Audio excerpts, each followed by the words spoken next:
नमस्कार, स्वागत छ यहाँहरूलाई मेरो युट्युब च्यानल एजुकेसन सेवामा। आज हामीहरू सिक्न जाँदैछौँ BBS fourth year commercial bank management chapter number 4 assets liability म्यानेजमेन्टको न्युमेरिकल प्रब्लम 4.4 को फुल सोल्युसन। यहाँभन्दा पहिला मैले तपाईँहरूको लागि न्युमेरिकल प्रब्लमहरूको र यसको कन्सेप्ट र फर्मुलाको भिडियो गराइसकेको छु। यदि त्यो हेर्न छुटाउनु भएको छ भने मैले तल तपाईँहरूलाई डिस्क्रिप्सनमा यसको प्लेलिस्टको भिडियो लिङ्क राखिदिएको छु। त्यहाँ गएर चेक गर्न सक्नुहुन्छ तपाईँहरू। पहिला त्यो भिडियो हेरेर आउनुभयो भने तपाईँहरूलाई केही सहज हुनेछ। र यदि मेरो च्यानलमा तपाईँहरू नयाँ जोडिनु भएको हो भने मलाई च्यानललाई सब्सक्राइब गर्न नछुटाउनुहोला र भिडियोलाई लाइक गर्नुहोला र भिडियोलाई तपाईँहरूको साथीमाझ सेयर पनि गरिदिनुहोला। र अब ढिला नगरी सुरु गरौँ आजको भिडियो।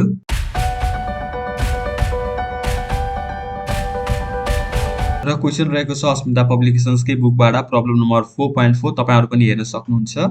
यो क्वेसनले हामीलाई इन्फर्मेसन दिएको छ एबिसी नेसनल ब्याङ्कको rate sensitive assets rupees 200 million, सबै चाहिँ मिलियनमा हो भनेर हामीलाई भनेको छ माथि नै। यसको 12% चाहिँ यसको रेट छ। अर्को छ non rate sensitive assets 400 million र त्यसको रेट चाहिँ 11%। अर्को छ नन अर्निङ एसेट्स 100 मिलियन छ र यसको चाहिँ कुनै इन्ट्रेस्ट रेट हुँदैन। र लाइबिलिटिज एन्ड इक्विटीतिर रेट सेन्सिटिभ लाइबिलिटिज छ 300 मिलियन र 6% इन्ट्रेस्ट रेट र नन रेट सेन्सिटिभ लाइबिलिटीमा 300 मिलियन छ र यसको 5% इन्ट्रेस्ट रेट छ भने इक्विटीको पनि कुनै इन्ट्रेस्ट रेट हुँदैन र यसको 100 मिलियन हामीलाई दिएको छ। र हामीलाई सुरुमा एमा हामीलाई सोधेको छ एमा वाट इज फन्डिङ ग्याप अथवा वाट इज ग्याप भनेर सोधेको छ हैन। ग्याप अथवा फन्डिङ ग्याप, डलर ग्याप, रुपी ग्याप भनेर भन्छ। यसलाई मैले तपाईँहरूलाई भनिसकेको छु फर्मुलाको भिडियोमा। सुरुमा हामीलाई यसलाई ग्याप सोध्यो, त्यसपछि सोध्यो नेट इन्ट्रेस्ट इन्कम जुन हामीले एकदम सिकिरहेको यहाँभन्दा पहिलाको भिडियोहरूमा पनि नेट इन्ट्रेस्ट इन्कम कसरी निकाल्ने, नेट इन्ट्रेस्ट मार्जिन कसरी निकाल्ने त्यो सिक्नै सकेका छौँ। How much will net interest income change, net interest इन्कममा कतिले चेन्ज आउँछ यदि चाहिँ interest rate fall by 200 basis पोइन्टले फल भयो भने भनेर हामीलाई सोधेको छ। यो हामी फुल सिक्नेछौँ। भिडियो लास्टसम्म हेरेर साथ दिनुहोला। तपाईँहरूले पनि केही न केही अवश्य नयाँ कुरा सिकेर जानुहुनेछ यो भिडियोबाट। What change in portfolio composition will you recommend to management if you expected interest rate to increase? यहाँ चाहिँ हामीलाई एमा भन्यो 200 बेसिस पोइन्टले फल हुने हो भने net interest margin sorry net interest इन्कममा चाहिँ कस्तो चेन्ज आउँछ भन्यो हैन। यही क्वेसनमा बीमा चाहिँ के भन्यो भन्दाखेरि यदि इन्क्रिज हुन्छ भने चाहिँ यो पोर्टफोलियो जुन माथिको यस्तो पोर्टफोलियो दिएको छ यसमा चाहिँ कस्तो चेन्ज लिएर आउनु पर्ला चाहिँ यदि इन्ट्रेस्ट रेट इन्क्रिज हुने हो भने भनेर हामीलाई सोधेको छ। अब यसको हामी सोलुसन हेर्छौँ जसले गर्दा तपाईँहरूलाई एकदम क्लियर हुनुहुनेछ। एमा हामीलाई सोध्यो ग्याप हैन, जसलाई हामी फन्डिङ ग्याप भन्छौँ, डलर ग्याप भन्छौँ, रुपी ग्याप पनि भन्छौँ हैन। जे भने पनि हामीलाई ग्याप भनेर सोध्यो भने हामीले त्यही नै बुझ्नुपर्छ। यसको फर्मुला मैले लेखाइसकेको छु। रेट सेन्सिटिभ एसेट्सबाट हामी रेट सेन्सिटिभ लाइबिलिटिजहरू घटाउँछौँ। क्वेसनमा तपाईँहरू हेर्न सक्नुहुन्छ रेट सेन्सिटिभ एसेट्स हामीलाई 200 मिलियन दिएको छ भने रेट सेन्सिटिभ लाइबिलिटिज हामीलाई 300 मिलियन दिएको छ। यही नै हामी घटाउँछौँ र रेट सेन्सिटिभ एसेट्स 200 मिलियनबाट रेट सेन्सिटिभ लाइबिलिटिज 300 मिलियन घटाइसकेपछि हाम्रो माइनस 100 मिलियन चाहिँ ग्याप आयो।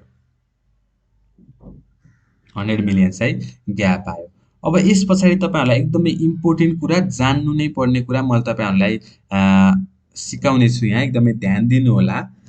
यो बुझ्नु भएन भने तपाईँहरूले क्वेसनहरू बुझ्न एकदमै गाह्रो पर्छ हैन। तपाईँहरूले अब यहाँ हामीले माइनस 100 ग्याप चाहिँ निकाल्यौँ होइन, तर यसले भनेको चाहिँ के हो, यो माइनसमा आउनुको रिजन के हो हामीले यसलाई बुझ्नुपर्ने हुन्छ हैन। यो नबुझी हामी अगाडि बढ्यौँ भने हामीले एन्सर त निकालौँला हैन फर्मुला लगाएर, तर हामीले कन्सेप्ट बुझेनौँ भने धेरै हामीलाई पछाडि लङ क्वेसन गर्दाखेरि एकदमै गाह्रो हुने हुनाले यसको कन्सेप्ट चाहिँ बुझाउन म तपाईँहरूलाई यहाँ गइरहेको छु। अब सुरुमा छ ग्याप अथवा त्यसलाई हामी फन्डिङ ग्याप पनि भन्ने गरिन्छ अथवा डलर ग्याप भन्ने गरिन्छ अथवा रुपी ग्याप पनि भन्ने गरिन्छ। एकदम ध्यान दिएर सुन्नुहोला। यसलाई चाहिँ traditional way of finding gap, यो ग्याप चाहिँ फाइन्डिङ गर्ने यो चाहिँ ट्रेडिसनल मेथड हो। हामी चाहिँ मोडर्न मेथड पनि गर्छौँ, त्यो चाहिँ मैले तपाईँलाई त्यही क्वेसनमा नै सिकाउने छु। यसमा तपाईँहरूले ग्याप भनेको बारेमा राम्रोसँग बुझ्नुपर्ने हुन्छ। अनि ग्यापमा चाहिँ net interest income, net interest मार्जिनको कुरा आउँछ हैन। ग्याप यो ट्रेडिसनल मेथडहरूमा चाहिँ नेट इन्ट्रेस्ट इन्कम हैन, नेट इन्ट्रेस्ट मार्जिनहरूको यहाँ कुरा गरिन्छ हैन। र ग्याप एउटा चाहिँ पोजिटिभ ग्याप आयो भने के हुन्छ हेर्छौँ र एउटा चाहिँ नेगेटिभ ग्याप आयो भने के हुन्छ हेर्छौँ। र यो क्वेसनमा हामीलाई चाहिँ नेगेटिभ ग्याप आएको छ। यसको मिनिङ के हो हैन, पोजिटिभ ग्याप आउँदा हामीले के बुझ्ने, यो कुरा बुझाउन मैले तपाईहरुलाई गइरहेको छु। एकदम ध्यान दिएर हेर्नु होला। यदि ग्याप चाहिँ पोजिटिभ आयो, मानौँ यहाँ चाहिँ नेगेटिभ आएछ, यदि पोजिटिभ आएको रहेछ भने हामी के बुझ्थ्यौँ त भन्दाखेरि, पोजिटिभ आएकोलाई हामी के भन्छौँ त, त्यो एसेट सेन्सिटिभ भन्छौँ। ग्याप पोजिटिभ आउनु भनेको के हो त, त्यो भनेको एसेट सेन्सिटिभ हो। एसेट सेन्सिटिभ भनेको के हो त, assets was more than liabilities.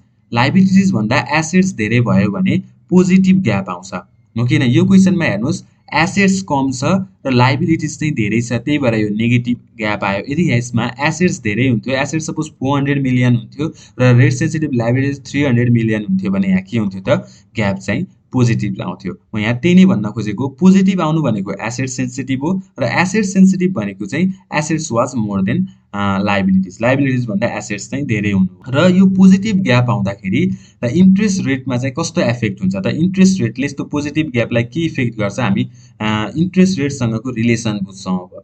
र यदि हाम्रो पोजिटिभ ग्याप आएको छ र त्यति बेला चाहिँ हाम्रो इन्ट्रेस्ट रेट चाहिँ मार्केटमा इन्क्रिज भयो भने हामीलाई प्रोफिट हुन्छ अथवा लस हुन्छ हैन। इन्ट्रेस्ट रेट घटेको बेलामा प्रोफिट हुन्छ कि इन्ट्रेस्ट रेट बढेको बेलामा प्रोफिट हुन्छ भन्ने कुरा बुझौँ हैन। र यदि पोजिटिभ ग्याप आयो, पोजिटिभ ग्याप आउनु भनेको एसेट सेन्सिटिभ हो, एसेट्स बढी हुनु हो भन्ने कुरा त तपाईहरुले बुझ्नुभयो। त्यस्तो बेलामा यदि हामीसँग एसेट्स बढी भएको बेलामा मार्केटमा इन्ट्रेस्ट रेट बढ्यो, तपाईहरुले पहिला बुझ्नुपर्ने हुन्छ, यसमा चाहिँ हामी रेट सेन्सिटिभ एसेट्स र रेट सेन्सिटिभ लायबिलिटिजको कुरा गर्दैछौँ। रेट सेन्सिटिभ भनेको चाहिँ मार्केटमा इन्ट्रेस्ट रेट बढ्दा बढ्ने र घट्दा घट्ने हो भनेर मैले तपाईहरुलाई भनिसकेको छु। अब हाम्रो पोजिटिभ ग्याप आयो, पोजिटिभ ग्याप भनेको हामीसँग एसेट्स बढी छ, त्यो बेलामा यदि हाम्रो इन्ट्रेस्ट मार्केटमा इन्ट्रेस्ट बढ्यो भने हामीलाई चाहिँ प्रोफिट हुन्छ, हो कि हैन त? तपाईहरुसँग एसेट्स छ र मार्केट त्यो एसेट्स चाहिँ तपाईहरुले त्यो कुनै पनि फिक्स्ड डिपोजिटमा राख्नु भएको छ हैन, त्यो चाहिँ रेट सेन्सिटिभ हो। मानौँ तपाईहरुले 1000 रुपैयाँ चाहिँ कुनै बैंकमा राख्नुभछ, 10% इन्ट्रेस्ट रेट दिन्छ, त्यो चाहिँ रेट सेन्सिटिभ एसेट्स हो भनेको। इन्ट्रेस्ट रेट बढ्दा बढाउन पाउनुहुने भयो, घट्दाखेरि घट्ने भयो हैन। र यदि मार्केटमा इन्ट्रेस्ट रेट बढ्यो भने तपाईहरुले त्यो 1000 को 10% मा राख्नु भएको अब 12% भयो, मानौँ 2% ले इन्क्रिज भएर 12% भयो भने तपाईहरुलाई फाइदा भनेछ, तपाईहरुको इन्कम बढेन त, त्यही नै हो। त्यही भएर market interest rate positive gap आएको बेलामा भनेको एसेट्स हामीसँग बढी भएको बेलामा मार्केटमा इन्ट्रेस्ट रेट बढ्यो भने हामीलाई फाइदा हुन्छ भनेको, इन्कम चाहिँ हाम्रो इन्क्रिज हुन्छ। र मार्केटमा त्यही बेलामा चाहिँ हाम्रो इन्ट्रेस्ट रेट डिक्रिज भयो, त्यही 10% मा राखेको हाम्रो 8% भयो भने चाहिँ हामीले कम ब्याज पाउने भयौँ, जसले गर्दा लस अथवा हाम्रो इन्कममा कमी आउँछ। त्यही भएर इन्ट्रेस्ट रेटको चाहिँ पोजिटिभ रिलेसन छ भनेर हामी बुझ्छौँ। बढ्दाखेरि हामीलाई फाइदा छ इन्ट्रेस्ट रेट, घट्दाखेरि हामीलाई घाटा छ भनेर हामी बुझ्छौँ। कस्तो बेलामा त, पोजिटिभ ग्याप आएको बेलामा। तर यो क्वेसनमा चाहिँ के छ त, नेगेटिभ ग्याप आएको छ। र हामी नेगेटिभ ग्याप आउँदाको पनि कुरा गर्छौँ। र हामीले पोजिटिभ ग्याप आउँदा एसेट सेन्सिटिभ भनेको थियौँ भने अब नेगेटिभ ग्याप आउँदा हामी के भन्छौँ त, लायबिलिटी सेन्सिटिभ। लायबिलिटी सेन्सिटिभ भनेको एसेट्स भन्दा लायबिलिटिज धेरै हुनु, सम्पत्ति भन्दा अरूलाई दिनुपर्ने रकम चाहिँ धेरै हुनु हैन, दायित्व धेरै हुनु, अरूलाई तिर्नुपर्ने रकम धेरै हुनु भन्नुलाई हामी के भन्छौँ, लायबिलिटी सेन्सिटिभ। कस्तो बेलामा त, यदि हाम्रो ग्याप चाहिँ नेगेटिभ आएको छ भने। र यो क्वेसनमा पनि के हो त, नेगेटिभ ग्याप आएको छ मतलब अरूलाई दिनुपर्ने रकम धेरै छ सम्पत्ति भन्दा भन्ने कुरा यसले बुझायो। र यसको इन्ट्रेस्ट रेटसँग कस्तो रिलेसन छ भन्दा नेगेटिभ रिलेसन छ। कसरी त, मानौँ यदि तपाईहरुले कसैलाई 1000 रुपैयाँ तिर्नुपर्ने छ र त्यसको चाहिँ तपाईहरुले 10% चाहिँ इन्ट्रेस्ट रेट बुझाइराख्नुहुन्छ र मार्केटमा इन्ट्रेस्ट रेट बढ्यो, मार्केटमा इन्ट्रेस्ट रेट बढ्यो त हामीले चाहिँ रेट सेन्सिटिभ एसेट्स र रेट सेन्सिटिभ लायबिलिटिजकै कुरा गरिरहेका छौँ यहाँ। र रेट सेन्सिटिभ चाहिँ त्यो रेट सेन्सिटिभ लायबिलिटिज थियो तपाईहरुको, र तपाईहरुले 10% इन्ट्रेस्ट रेट तिरिराख्नु भएको थियो र मार्केटमा 12% इन्ट्रेस्ट रेट भयो भने तपाईहरुलाई अब घाटा भएन त, तपाईहरुले अब बढी इन्ट्रेस्ट रेट, बढी ब्याज तिर्नुपर्ने भयो। त्यसरी नै यदि मार्केटमा इन्ट्रेस्ट रेट बढ्दाखेरि लायबिलिटी सेन्सिटिभ छ भने के हुन्छ त, लस हुन्छ, इन्कममा हाम्रो डिक्रिज हुन्छ।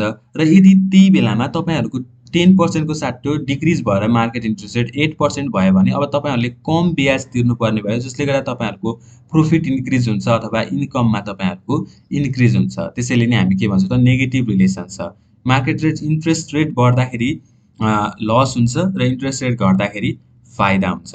त्यसरी नै हाम्रो माथि के थियो त, पोजिटिभ ग्याप आउँदा इन्ट्रेस्ट रेट बढ्दाखेरि हाम्रो इन्कम पनि बढेको थियो र इन्ट्रेस्ट रेट घट्दाखेरि हाम्रो इन्कम पनि घटेको थियो भने तपाईँहरूले बुझ्नु पर्यो होइन। पोजिटिभ ग्याप आउँदा हाम्रो के हुन्छ र नेगेटिभ ग्याप आउँदा के हुन्छ, यसको इन्ट्रेस्ट रेटसँगको रिलेसन चाहिँ कस्तो रहेछ भन्ने कुराहरूले मैले तपाईँहरूलाई यहाँ मेन बुझाउन खोजेको छु। आशा छ तपाईँहरूले बुझ्नु पनि भयो होला। केही बुझ्नु भएन, कन्फ्युजन छ भने मलाई तपाईँहरूले कमेन्टमा भन्न सक्नुहुन्छ। म तपाईँहरूलाई क्लियर गराउने कोसिस गर्नेछु। त्यसपछि अब हामीलाई अर्को नेक्स्ट क्वेसन सोधेको छ, नेट इन्ट्रेस्ट इन्कम सोधेको छ। नेट इन्ट्रेस्ट इन्कम र नेट इन्ट्रेस्ट मार्जिन सोधेको छ। हेर्नुहोस्, नेट इन्ट्रेस्ट इन्कमको हामीलाई फर्मुला थाहा छ। टोटल इन्ट्रेस्ट इन्कमबाट हामी टोटल इन्ट्रेस्ट एक्सपेन्सेस घटाउँछौँ। इन्ट्रेस्ट इन्कम चाहिँ हामीलाई एसेट साइडतिर 200 मिलियन दिएको छ, जसको रेट सेन्सिटिभ रेट्स 12% छ र 400 मिलियनको चाहिँ 11% छ। र लाइबिलिटी साइडतिर चाहिँ 300 मिलियनको 6% र 300 मिलियनको 5%। यसरी नै 24 मिलियन प्लस 44 मिलियन चाहिँ हाम्रो टोटल इन्ट्रेस्ट इन्कम आयो र 18 मिलियन प्लस 15 मिलियन चाहिँ हाम्रो टोटल लाइबिलिटिज आयो रेट सेन्सिटिभ गर्दाखेरि हाम्रो 35 मिलियन चाहिँ नेट इन्ट्रेस्ट इन्कम रहेछ। हेर्नु होला, 35 मिलियन चाहिँ हाम्रो नेट इन्ट्रेस्ट इन्कम रहेछ। र नेट इन्ट्रेस्ट मार्जिनको फर्मुला हामीलाई थाहा छ। Net interest income divided by earning assets गर्छौँ, इन्टु 100 गर्ने।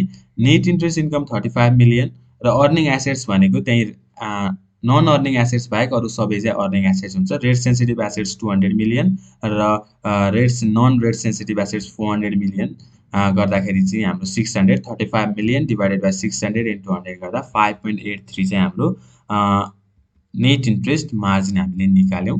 अब मेन क्वेसन चाहिँ यहाँ के छ भने नेट इन्ट्रेस्ट इन्कम मार्जिन चाहिँ हामीले निकाल्न जानिरहेको क्वेसन हो। अब मेन कुरा चाहिँ अघि मैले तपाईँहरूलाई बुझाएको चाहिँ यहाँ क्वेसन दिएको छ, how much will net interest income change. Net interest इन्कममा चाहिँ कतिले चेन्ज आउँछ होइन, if interest rate fall by 200 basis point. 200 basis point मैले चाहिँ फल भयो भनेको इन्ट्रेस्ट रेट चाहिँ 200 बेसिस पोइन्टले चाहिँ डिक्रिज भयो भने नेट इन्ट्रेस्ट इन्कममा कस्तो चेन्ज आउँछ त भन्ने कुरा गरेको यसले। 200 बेसिस पोइन्ट भनेको चाहिँ 2%। कसरी त 200 डिभाइड बाई 100 गर्छौँ, बेसिस पोइन्ट डिभाइड बाई 100 गरेर हामी पर्सेन्टेजमा निकाल्छौँ। सपोज यहाँ 100 बेसिस पोइन्ट भनेको भए 100 डिभाइडेड बाई 100 गरेर हामी 1% निकाल्थ्यौँ। जस्तै 50 बेसिस पोइन्ट भएको भए 50 डिभाइड बाई 100 गरेर 0.5% निकाल्थ्यौँ। त्यसरी नै यहाँ 200 बेसिस पोइन्ट भनेकोले 2% हामी बुझ्छौँ। 2% इन्ट्रेस्ट रेट फल भयो भने नेट इन्ट्रेस्ट इन्कममा कस्तो चेन्ज आउँछ, बढ्छ कि घट्छ त? अघि मैले तपाईँहरूलाई बुझाएको बेसिसमा तपाईँहरू अब भन्न सक्नुहुन्छ त्यतिकै नै। हाम्रो चाहिँ यो लाइबिलिटी सेन्सिटिभ आएको छ, माइनसमा आउनु भनेको लाइबिलिटी सेन्सिटिभ हो।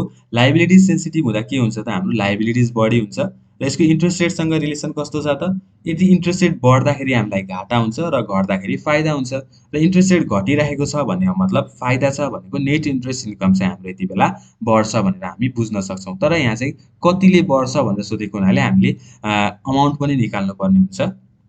यसको हामी कसरी गर्छौँ भन्दा, if interest rate fall by 2% भनेको 200 बेसिस पोइन्टले फल हुनु भनेको 2%ले फल भयो भने इन्ट्रेस्ट रेटमा change in net interest income. Net interest income चाहिँ कतिले चेन्ज हुन्छ त भन्दा यसको फर्मुला छ gap into percentage change in interest rate.